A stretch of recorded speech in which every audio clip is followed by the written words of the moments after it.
It's Dan McDonald here. We're doing Sunday church feast again. This is our 1-year anniversary at this new location, so I wanted to go a little bit bigger today. So normally what I do is I start off with the fruit.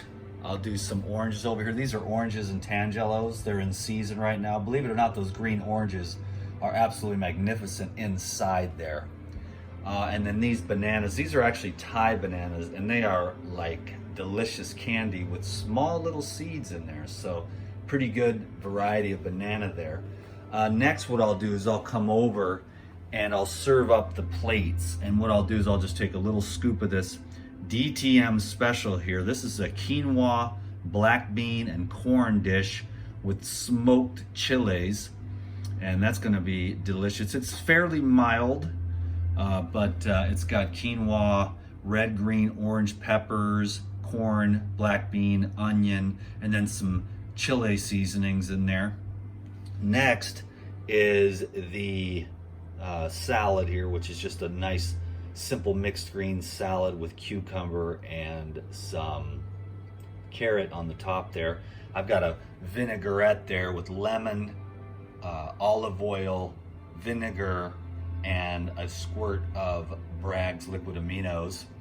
And then I've got the there's coleslaw, or it's really actually medicinal kimchi with cabbage, ginger, turmeric, onions.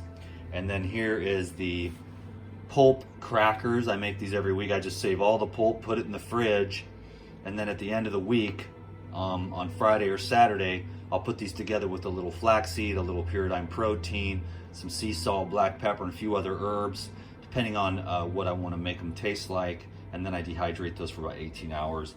And then here's this is as processed as we get, but this is what I do when I want to celebrate for my friends, is put together some, just grab some organic tortilla chips from Costco, and then I made some fresh salsa. The one with the red is the hot, and then I made a mild there on the left. So thanks for watching this video. I just like to share this stuff, a little bit of content.